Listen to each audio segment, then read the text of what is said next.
CII के president Shri Sanjeev Puri जी, यहाँ उपस्थित इंडस्ट्री के सभी दिग्गज साथी, सीनियर डिप्लोमेट्स, बीसी के द्वारा देश के अलग अलग कोने से हमारे साथ जुड़े हुए उद्योग और व्यापार जगत के सभी साथी, अन्य सभी महानुभाव, देवी और सज्जनों,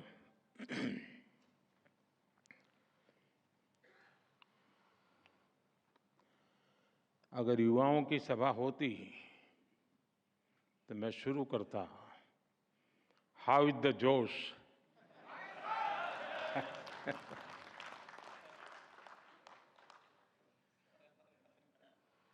लेकिन लगता है ये भी सही जगह है।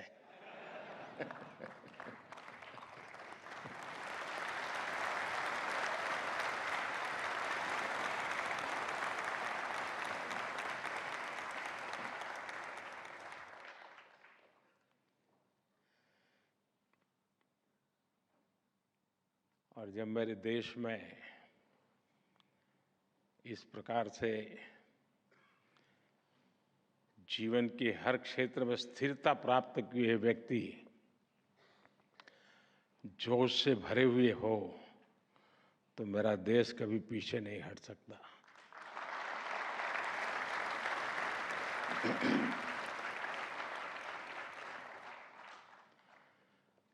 आपने मुझे इस कार्यक्रम में निमंत्रित किया। मैं सीआईआई का हृदय से आभार व्यक्त करता हूं। मुझे याद है, पैंडेमिक के समय आप और हम चर्चा कर रहे थे। आप में से भी बहुत लोगों को याद होगा। और चर्चा के केंद्र में विषय रहता था गेटिंग ग्रोथ बैक। उसी के इर्द गिर्द हमारी चर्चा रहती थी।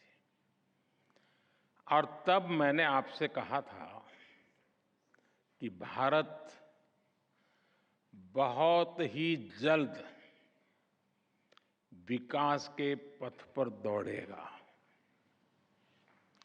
और आज भारत किस ऊंचाई पर है।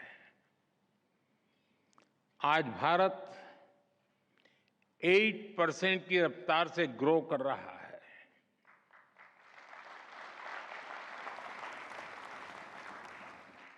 आज हम सभी डिस्कस कर रहे हैं जर्नी टवर्ड्स विकसित भारत। ये बदलाव सिर्फ सेंटिमेंट्स का नहीं है। ये बदलाव कॉन्फिडेंस का है। आज भारत दुनिया की 5वीं सबसे बड़ी आर्थिक ताकत है। और वो दिन दूर नहीं जब भारत दुनिया की तीसरी सबसे बड़ी इकोनॉमी पावर बन जाएगा।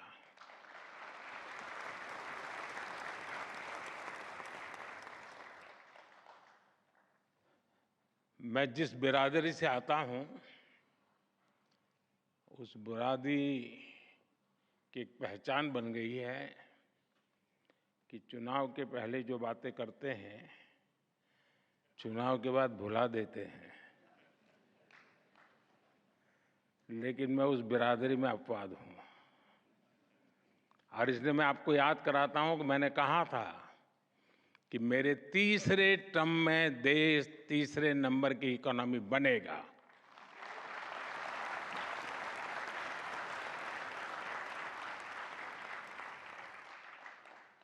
भारत बहुत सधे हुए कदमों से लगातार आगे बढ़ रहा है। साथियों, जब 2014 में आप सब ने हमें देश की सेवा करने का अवसर दिया। 14 में जब हमारी सरकार बनी तो सबसे बड़ा प्रश्न यही था कि इकोनॉमी को वापस पटरी पर कैसे लाएं। 2014 के पहले की फ्रेजाइल 5 वाली स्थिति और लाखों करोड़ के घोटालों के बारे में यहां हर किसी को पता है। हमारी इकोनॉमी की क्या स्थिति थी, इसकी बारीकियां सरकार ने व्हाइट पेपर जारी करके देश के सामने रखी है। मैं उसके विस्तार में नहीं जाऊंगा, लेकिन मैं आपसे अपेक्षा करता हूं कि आप जैसे लोग, आप जैसे संगठन उस पर जरूर अध्ययन करें, आपके यहां डिबेट करें कि हम कहां खड़े थे और कैसी बीमारियों के शिकार हो गए थे। भारत और भारत की इंडस्ट्री को उस महासंकट से निकालकर हम इस ऊंचाई पर लाए हैं। अभी कुछ दिन पहले ही बजट आया है और मैं देख रहा था, एक अच्छा डॉक्यूमेंट आपका बना है, मैं अभी देख रहा था, मैं जरूर अध्ययन करूंगा उसका। और जब बजट अभी आया है, आप भी बजट की चर्चाओं में अभी भी व्यस्त हैं, तब बजट से जुड़े ही कुछ फैक्ट्स मैं आज आपके सामने रखना चाहूंगा। फ्रेंड, 2013-14 में जब पिछली सरकार का आखिरी बजट आया था, डॉक्टर मनमोहन सिंह जी की सरकार का लास्ट बजट, वो 16 लाख करोड़ रुपए का था, 16 लाख करोड़। आज हमारी सरकार में ये बजट 3 गुना बढ़कर 48 लाख करोड़ रुपया पहुंच गया है।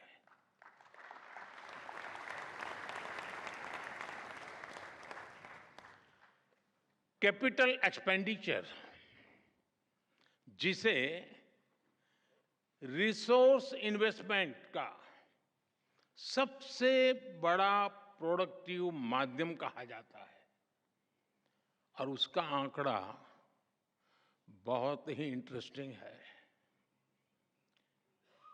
2004 जब अटल जी की सरकार गई, 2004 में यूपीए सरकार की शुरुआत हुई और यूपीए सरकार के पहले बजट में कैपिटल एक्सपेंडिचर करीब 90,000 करोड़ रुपए था, 90,000 करोड़ रुपीस।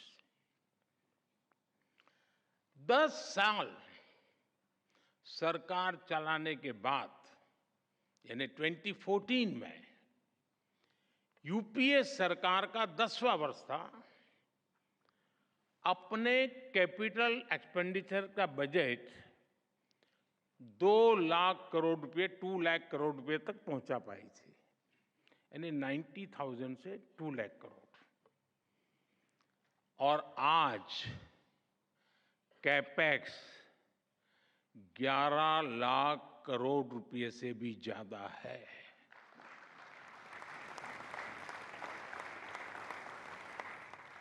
यानी 2004 टू 2014 के 10th ईयर में कैपेक्स किसी तरह दुगुने पर पहुंचा था, जबकि हमारी सरकार में कैपेक्स 5 गुना ज्यादा से बढ़ा है। और आप अलग अलग सेक्टर्स को देखेंगे तो भी आपको सटीक अंदाजा मिलेगा कि आज भारत किस तरह हर सेक्टर की इकोनॉमी पर फोकस कर रहा है। पहले की सरकार के 10 साल की तुलना में हमारी सरकार ने रेलवे का बजट 8 गुना बढ़ाया है,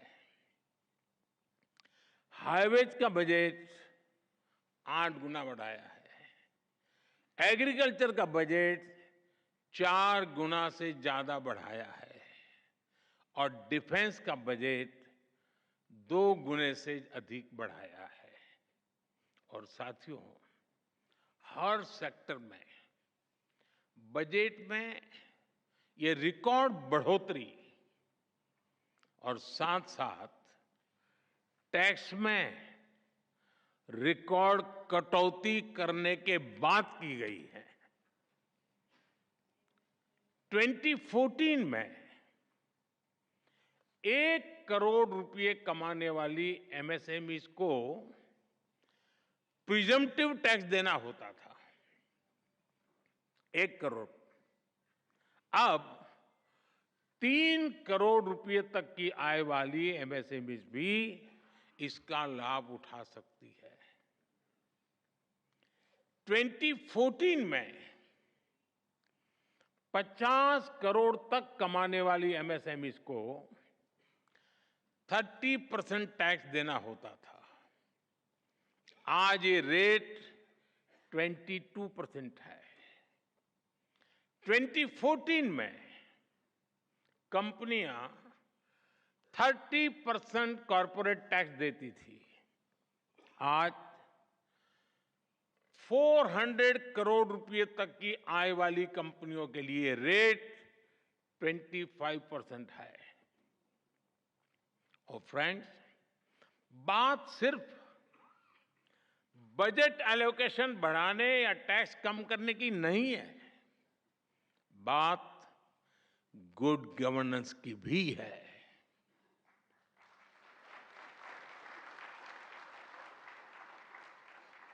मैं आपको एक उदाहरण देता हूं। अब जैसे कोई कमजोर व्यक्ति होता है जिसका वजन कम हो, लेकिन उसके शरीर में किसी बीमारी के कारण सूजन आए और पहले की तुलना में जरा कपड़े छोटे होने लग जाए, लेकिन क्या उसको हम हेल्दी कहेंगे क्या? वो तंदुरुस्त है ऐसा मानेंगे क्या? वो देखने में भले ही बहुत स्वस्थ लगे, लेकिन हकीकत में तो वो कमजोर होता ही है। 2014 से पहले के बजट का भी ऐसा ही हाल था।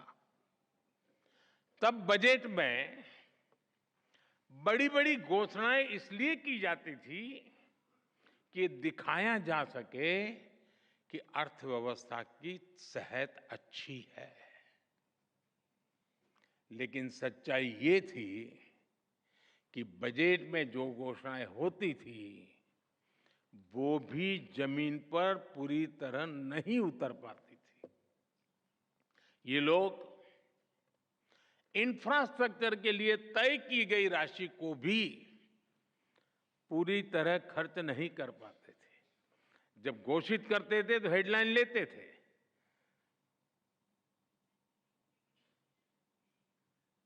शेयर मार्केट में भी शायद थोड़ी दिखाई देता होगा।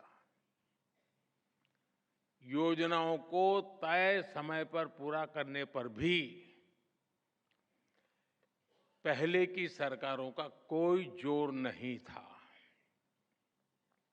हमने 10 वर्षों में इस स्थिति को बदला है। हमारी सरकार जिस स्पीड और स्केल इसके साथ इंफ्रास्ट्रक्चर का निर्माण कर रही है, आप सब उसके गवाह हैं। यह अभूतपूर्व है। साथियों, आज हम जिस दुनिया में रह रहे हैं वहां बहुत सारी अनिश्चितताओं से भरी हुई है। और ऐसी दुनिया में भारत जैसी ग्रोथ और स्टेबिलिटी होना एक्सेप्शन है। ऐसी अनिश्चितता के समय में भी भारत के फॉरेन एक्सचेंज रिजर्व्स में अच्छी खासी वृद्धि हुई है। आज जब सारे देश लो ग्रोथ या हाई इन्फ्लेशन से जूझ रहे हैं, उन परिस्थितियों में भारत हाई ग्रोथ और लो इन्फ्लेशन वाला इकलौता देश है। इतनी बड़ी महामारी के बावजूद भारत का फिस्कल प्रूडेंस पूरी दुनिया के लिए रोल मॉडल है। Global good and service export में भारत का कंट्रीब्यूशन लगातार बढ़ रहा है। ग्लोबल ग्रोथ में आज भारत का शेयर 16% हो गया है। और आप ध्यान दीजिए, भारत ने ये ग्रोथ तब हासिल करके दिखाई है जब पिछले 10 साल में इकोनॉमी को झटका देने वाले अनेक संकट आए। हमारे कार्यकाल में ये भी एक मुसीबत रही। 100 साल की सबसे बड़ी पैंडेमिक, दुनिया के अलग अलग देशों में युद्ध की स्थिति, भारत में बड़ी बड़ी प्राकृतिक आपदाएं, कभी साइक्लोन, कभी सूखा, कभी भूकंप। हमने हर संकट का मुकाबला किया, हर चुनौती का समाधान किया। अगर ये संकट न आते तो भारत जहां आज पहुंचा है उससे भी कहीं अधिक ऊंचाई पर होता। और ये मेरा विश्वास, मेरे अनुभव के आधार पर मैं कह रहा हूं।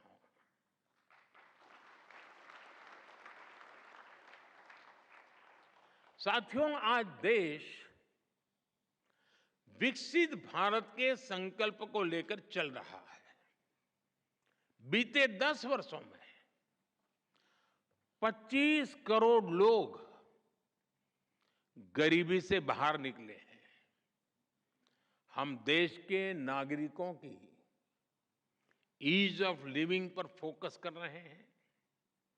हम देश के नागरिकों की क्वालिटी ऑफ लाइफ पर फोकस कर रहे हैं। साथियों, इंडस्ट्री 4.0 को ध्यान में रखते हुए हमारा बहुत अधिक फोकस स्किल डेवलपमेंट और एम्प्लॉयमेंट पर हमने केंद्रित किया है।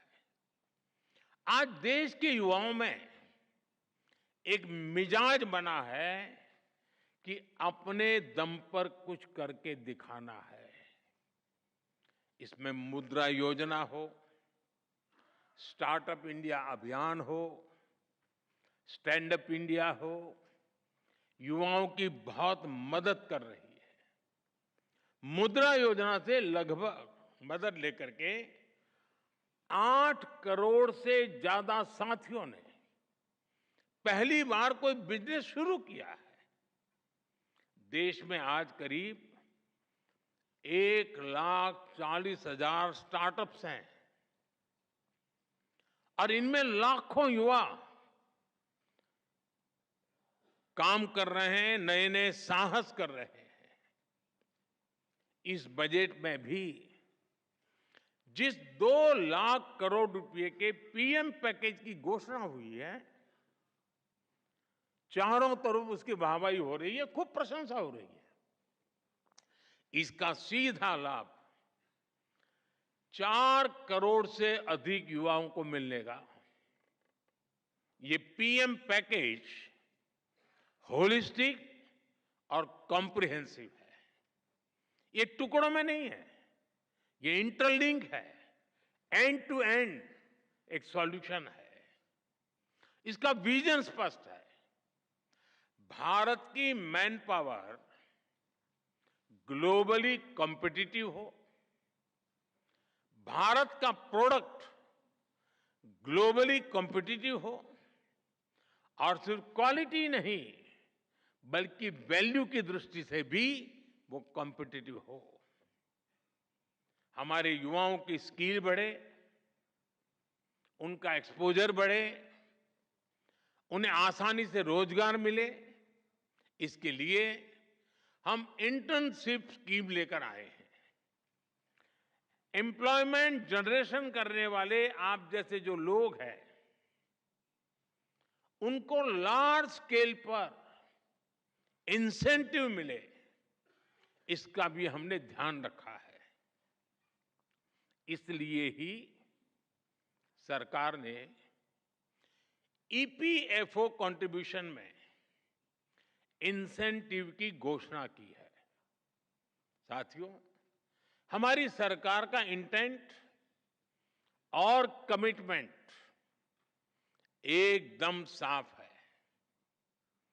हमारे डायरेक्शन में कोई डायवर्जन नहीं है। चाहे नेशन फर्स्ट ये हमारा कमिटमेंट हो, चाहे $5 ट्रिलियन इकोनॉमी का संकल्प हो, चाहे सैचुरेशन अप्रोच को हम अचीव करने का इरादा लेके चले हो, चाहे जीरो इफेक्ट जीरो डिफेक्ट की बात हो, चाहे आत्मनिर्भर भारत का हमारा दृढ़ संकल्प हो, चाहे विकसित भारत के विराट संकल्प के लिए हमारी लंबी दौड़ हो, हम इसके लिए पूरे फोकस के साथ काम कर रहे हैं। हम योजनाओं को निरंतर विस्तार देते हैं, उनकी प्रोग्रेस की समीक्षा करते हैं। आप सरकार की अप्रोच, विकास के प्रति हमारे कमिटमेंट को भली भांति जानते हैं। हम हर बार नए माइलस्टोन्स गढ़ रहे हैं। इसलिए इंडस्ट्री से भी मेरी यही अपेक्षा है कि वो सरकार के साथ कंधे से कंधा मिलाकर विकसित भारत के सपनों को साकार करने के लिए सरकार के साथ स्पर्धा करे, सरकार को भी पीछे रख देकर जीत हासिल करे, ये मेरी आपसे अपेक्षा है।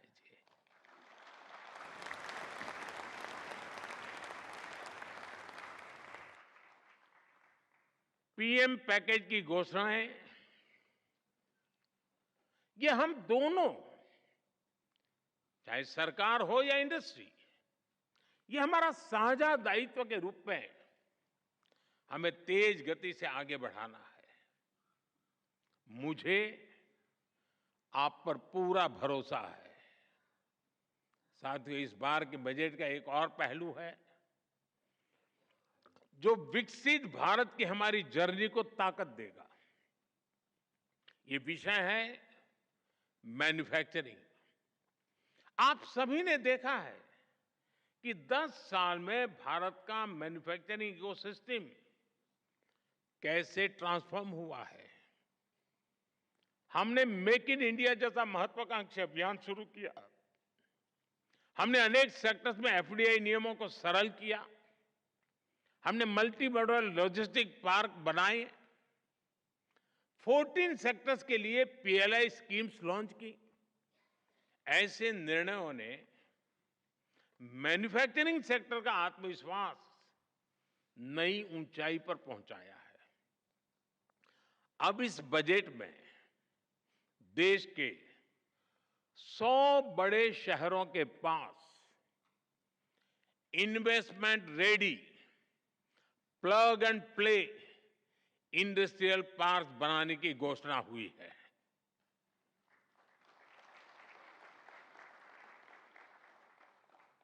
ये 100 शहर विकसित भारत के नए ग्रोथ हब बनेंगे। सरकार मौजूदा इंडस्ट्रियल कॉरिडोर्स का भी आधुनिकीकरण करेगी।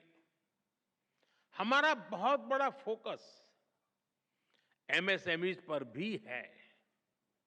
इससे करोड़ों लोगों को रोजगार मिलता है। सरकार ने एमएसएमई को सुविधाएं देने के साथ ही उनकी चुनौतियों को एड्रेस किया है। एमएसएमईज को जरूरी वर्किंग कैपिटल और क्रेडिट मिले, उनके कंप्लायंस बर्डन और टैक्सेस कम हो, उनकी मार्केट एक्सेस और संभावनाएं बेहतर हो, एमएसएमईज का फॉर्मलाइजेशन हो। इसके लिए 2014 से ही हमने लगातार काम किया है। इस बजट में भी एमएसएमई के लिए नई क्रेडिट गारंटी स्कीम लॉन्च की गई है। साथियों, जब बजट आता है तो उसके बाद अक्सर चर्चा कुछ प्रमुख बातों के इर्द गिर्द ही सिमट जाती है और ज्यादातर तत्कालीन चर्चा मीडिया ड्रिवन होती है और वो भी एजेंडा के तहत ड्रिवन होती है। जब शांत वातावरण होता है तब जाकर के स्थितियां की तरफ नजर गहराई से जाती है। कई बार संबंधित इंडस्ट्री या फिर एक्सपर्ट्स वे भी थोड़ा बहुत उनका ध्यान जाता है, उसकी बात करते भी है, लेकिन बजट की ऐसी बातें मुझे लगता है कि हर क्षेत्र में बार बार दोहराना जरूरी है। माइक्रो लेवल पर भी उसका एनालिसिस जरूरी है। अब जैसे बजट में न्यूक्लियर पावर जनरेशन के लिए एलोकेशन बढ़ाया गया है। हम कृषि में भी डिजिटल पब्लिक इंफ्रास्ट्रक्चर बनाने जा रहे हैं। हम किसानों को जमीनों के नंबर देने के लिए भू आधार कार्ड भी देने जा रहे हैं। स्पेस इकोनॉमी के लिए भी 1000 करोड़ रुपए के वेंचर कैपिटल की व्यवस्था की गई है। बजट में क्रिटिकल मिनरल मिशन की भी घोषणा की गई है। हम जल्द ही माइनिंग के ऑफशोर ब्लॉक्स के पहले चरण की नीलामी शुरू करने वाले हैं। ये सारे ऐलान प्रगति के नए रास्ते खोलेंगे, नए अवसर बनाएंगे। फ्रेंड्स, आज जब भारत दुनिया की तीसरी सबसे बड़ी इकोनॉमी बनने वाला है तो नए सेक्टर्स में भी संभावनाएं बन रही हैं। विशेष रूप से हमारे सनराइज सेक्टर्स में। आप जानते हैं, टेक्नोलॉजी ही वर्तमान है, टेक्नोलॉजी ही फ्यूचर है। आज जो भी देश सेमीकंडक्टर वैल्यू चेन में अपनी जगह बनाएगा वो भविष्य में बड़ी भूमिका में रहेगा। और इसलिए हम भारत में इस इंडस्ट्री को आगे बढ़ा रहे हैं। इसी तरह हम इलेक्ट्रॉनिक्स मैन्युफैक्चरिंग को भी एनकरेज कर रहे हैं। आज मोबाइल मैन्युफैक्चरिंग रिवॉल्यूशन का दौर है। एक जमाने में जो भारत मोबाइल फोन्स को इंपोर्टर था, वो आज दुनिया के टॉप मोबाइल मैन्युफैक्चरर और एक्सपोर्टर में स्थान ले चुका है। भारत में हमने ग्रीन जॉब सेक्टर के लिए एक बहुत बड़ा रोड मैप तैयार किया है। हम ग्रीन हाइड्रोजन, इलेक्ट्रिक व्हीकल्स, ऐसे अनेक सेक्टर्स को आगे बढ़ा रहे हैं।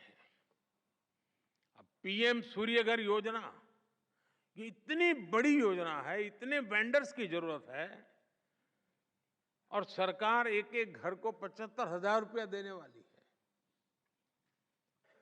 ये अपने आप बहुत बड़ा रिवॉल्यूशन होने वाला है।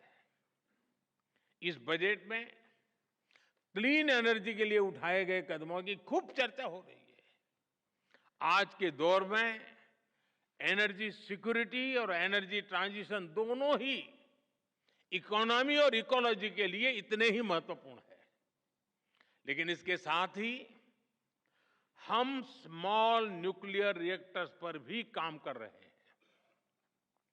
इससे न सिर्फ एनर्जी एक्सेस के रूप में इंडस्ट्री को लाभ होगा, बल्कि इस सेक्टर से जुड़ी पूरी सप्लाई चेन को भी बिजनेस की नई संभावनाएं मिलेगी। हमारी इंडस्ट्रीज और एंटरप्रेन्योर्स ने हमेशा देश के विकास के लिए अपनी प्रतिबद्धता दिखाई है। मुझे विश्वास है कि मैंने जिन भी सनराइज सेक्टर्स का जिक्र किया है, उन सभी में आप भारत को ग्लोबल प्लेयर बनाने वाले हैं।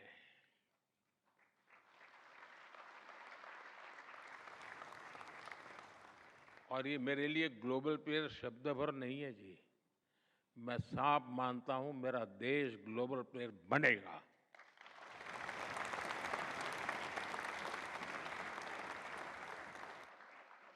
साथियों, हमारी सरकार के पास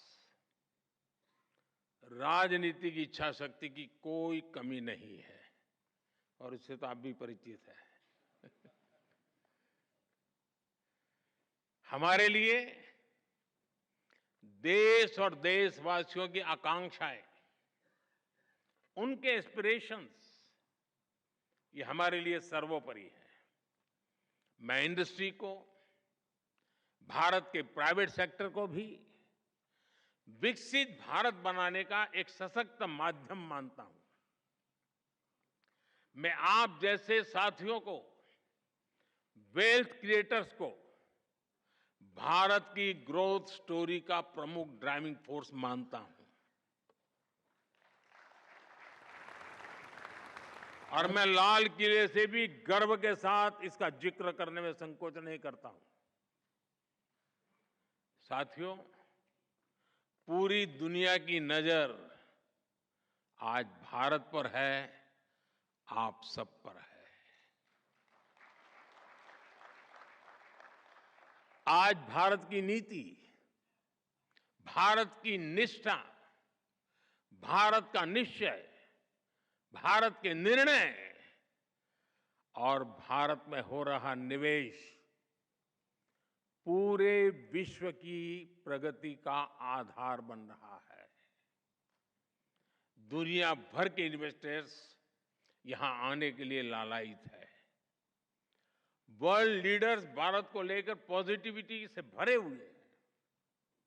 ये भारत की इंडस्ट्री के लिए बेहतरीन मौका है, गोल्डन चांस है। हमें इस मौके को गंवाना नहीं है। मैंने नीति आयोग की बैठक में भी, अभी जब मुख्यमंत्रियों से मीटिंग हुई, तो मैंने उनसे कहा है कि इन्वेस्टर फ्रेंडली चार्टर तैयार करे हर राज्य। राज्यों के बीच एक हेल्दी कंपटीशन हो इन्वेस्टमेंट को आकर्षित करने के लिए। और मैं नहीं चाहता हूं कि मेरे देश का एक भी राज्य पीछे रह जाए। निवेश के लिए नीतियों में और स्पष्टता लाएं, बेहतर माहौल बनाएं, गुड गवर्नेंस का एहसास हर कदम पर होना चाहिए, ताकि निवेशक देश के हर राज्य में जा सके। साथियों, मैं गत 10 वर्ष के अनुभव के आधार पर और विश्व की स्थितियों को बारीकी से जानने के बाद मैं पूरे विश्वास के साथ कहता हूं कि देश जब आजादी की शताब्दी मनाएगा, भारत की आजादी के जब 100 साल होंगे, वो शताब्दी हम विकसित भारत के रूप में मनाएंगे।